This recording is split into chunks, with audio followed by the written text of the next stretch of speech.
Hard courts are very negative for the body.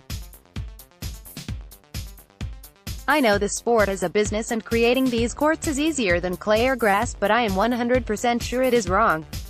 I may have to play more on clay than before, but there aren't that many options. So said Rafael Nadal back in 2012 and several times since, before succumbing to another knee injury in 2018. Rafa's right. Evidence has been available for decades to suggest that players have fewer knee problems if they play on clay courts rather than hard surfaces over their careers. Way back in 1979, German researcher von Solis-Solio showed that top-ranked tennis players had more leg and back injuries after playing on hard courts than on clay. But that's not because hard courts are hard. It's because they're not slippery enough. Read more. Fitness Playoff. How tennis stars compare with other athletes. The physics of hard, grass and clay courts. There's a perception that clay courts are less hard. But anyone who has played on a clay court knows that's not quite true. They are pretty firm. And it's easy to do a little experiment to prove it. A tennis ball bounces higher on a harder court because the court surface compresses less when the ball collides with it. That means less energy is dissipated and the ball bounces up with a lot of energy, largely because of its own elasticity. That energy dissipation is reflective of the damping properties of the surface. If you drop a brand new ball from a height of 1 meter onto either a clay court or a hard court, it will bounce about 60 to 65 centimeters high. On a grass court, the ball may only bounce about 35 to 40 centimeters. This is because both clay courts and hard courts have a low damping coefficient, a measure of the damping effect when colliding with a ball. Grass courts, on the other hand, typically have a much higher damping coefficient. Nonetheless, damping may be dramatically reduced on worn areas of grass courts, as is comically demonstrated in this edited video. Djokovic, 2015, clearly demonstrates how easily a ball can bounce on a hard, grass court at Wimbledon.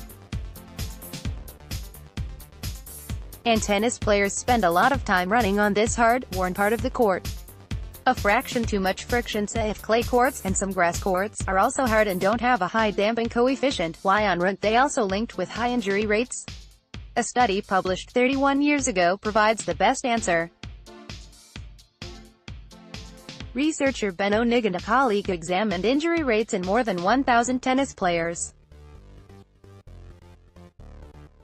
They found that painful injuries were 5 to 8 times more likely when playing on high-friction surfaces such as asphalt and some synthetic surfaces than on courts covered with loose sand that allow players to slip and slide. It was clear that when friction between the shoe and surface was high, so was the injury rate. Read more. Tennis, running, netball. Do I really need a specific shoe for a specific sport? This is now a well-known phenomenon. If you are running fast and you want to stop quickly, you have to apply a force to the ground.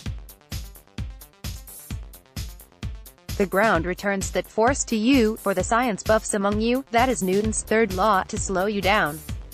But you can choose to apply a high force for only a short time, or you can apply a smaller force over a longer time and get the same result, stopping. We tend to slide when friction is lower, and this increases the time over which the force is produced, and the peak force is lower. The lower force is less likely to cause injury, so this is a good thing. In fact, players also notice they're less sore after matches, so they recover faster too.